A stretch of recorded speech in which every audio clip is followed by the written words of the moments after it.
4 North Korean soldiers fired 40 rounds at a comrade fleeing into South Korea and hit him 5 times in the first shooting at the jointly controlled area of the heavily fortified border since 1984, the South's military said Tuesday. South Korean soldiers did not fire their weapons, but Monday's incident occurred at a time of high animosity over North Korea's nuclear program, and Pyongyang has expressed intense anger over past high-profile defections. The soldier is being treated at a South Korean hospital after a 5-hour operation for the gunshot wounds he suffered during his escape across the joint security area. His personal details and motive for defection are unknown, and his exact medical condition is unclear. South Korea's military said he suffered injuries in his internal organs but wasn't in a life-threatening condition. But the AJOU University Medical Center near Seoul said the soldier was relying on a breathing machine after the surgery removed the bullets. Lee Guk-jong, a doctor who leads Aegis medical team for the soldier, described his patient's condition as very dangerous and said the next 10 days might determine whether he recovers. On Monday, he first drove a military jeep before he left the vehicle after one of its wheels fell into a ditch.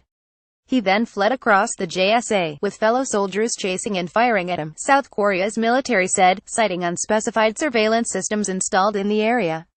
Soo-Wook, chief director of operations for the South's Joint Chiefs of Staff, told lawmakers that North Korea fired a total of 40 rounds in a shooting that his office said was believed to have started while the soldier was in the jeep.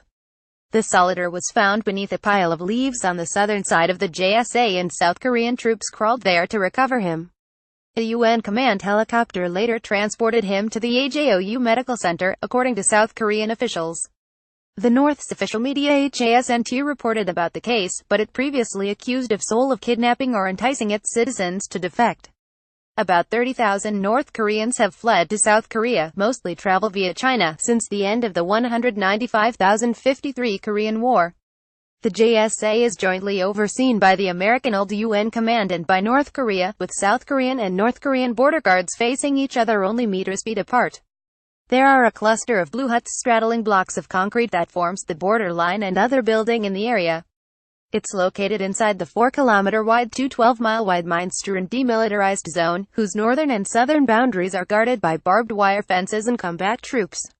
It's created as a buffer zone when the 3-year Korean War ended with an armistice in 1953. Monday's shooting was the first at the joint security area since North Korean and UN command soldiers traded gunfire when a Soviet citizen defected by sprinting to the South Korean sector of the JSA in 1984. A North Korean soldier defected there in 1998 and another in 2007, but neither of those events involved gunfire between the rivals, according to South Korea's military. The 1984 exchange of gunfire happened after North Korean soldiers crossed the border and fired, according to the UN command.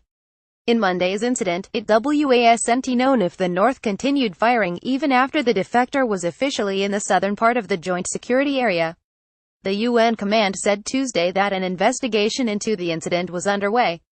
The joint security area was the site of some bloodshed during the Cold War, but there hasn't been major violence there in recent years. In 1976, when North Korean soldiers axed 2 American Army officers to death and the United States responded by flying nuclear-capable B-52 bombers toward the DMZ in an attempt to intimidate the North, Associated Press writer Kim Tong-hyun contributed to this report.